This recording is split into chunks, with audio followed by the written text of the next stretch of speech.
नमस्कार, स्वागत है आपका। आप देख रहे हैं ब्रेकिंग टुडे में, हूं आपके साथ मनीष पांडे। उत्तर प्रदेश के उन्नाव जिले की एक घटना है जिसने पूरे प्रदेश को झकझोर दिया है। आपको मालूम होगा कि कल रात में उन्नाव में 2 लड़कियों की लाश मिली। ये तो जो लड़कियां थीं वो दलित समुदाय से आती थीं और इनके जो हाथ पैर थे वो बंधे हुए मिले। तीसरी लड़की की स्थिति गंभीर बनी हुई थी। कल रात में ही इसे कानपुर मेडिकल कॉलेज भेज दिया गया था। कानपुर मेडिकल कॉलेज, माफ कीजिएगा, कानपुर जिला अस्पताल भेजा गया था।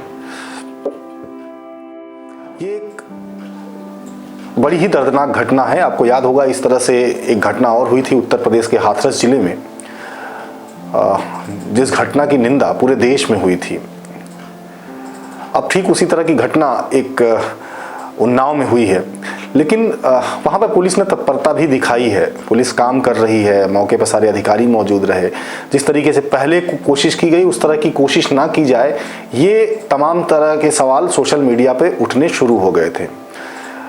अभी कुछ देर पहले मेरे पास खबर आई एक उन्नाव के जो वरिष्ठ पत्रकार हैं उनकी तरफ से आई कि जिन लड़कियों की मौत हुई है उनके परिजनों को घर में नज़रबंद कर दिया गया है। अब भाई फिर वही कहानी शुरू हो गई जो हाथरस में शुरू हुई थी। नज़रबंद करने का मतलब कि वो किसी से मिले ना, मीडिया में किसी के बयान ना दें, जो चीज़ें हैं वहीं की वहीं रहें।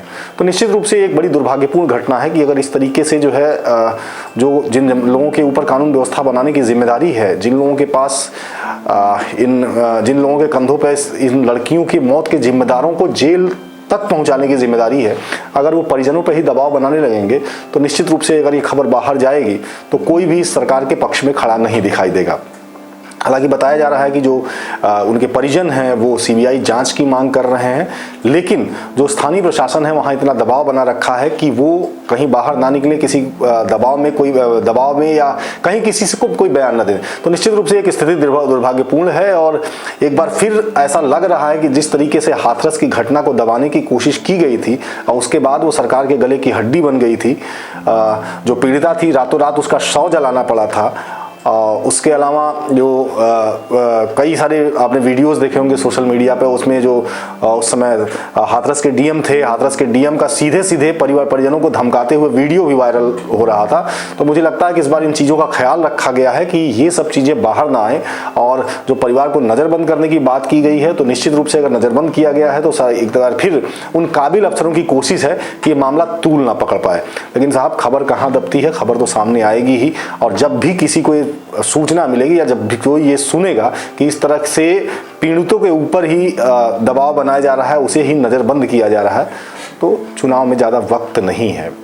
और ऐसे अफसर जो सरकार की किरकिरी करा रहे हैं, निश्चित रूप से ऐसे अफसरों पर सरकार के जो लोग हैं, जो डिसीजन मेकर हैं, उन्हें कार्रवाई करनी चाहिए। और किसी भी घटना को इस तरह से दबाने, जो पीड़ित हैं उन पे दबाव बनाने वाली जो राजनीति है, जो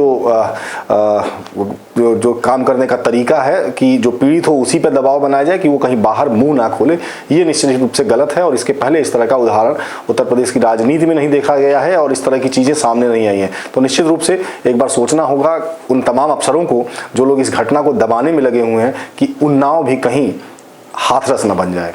नमस्कार। अगर आपने हमारे चैनल को सब्सक्राइब नहीं किया है तो चैनल को सब्सक्राइब कर लें और बेल आइकन दबा लें।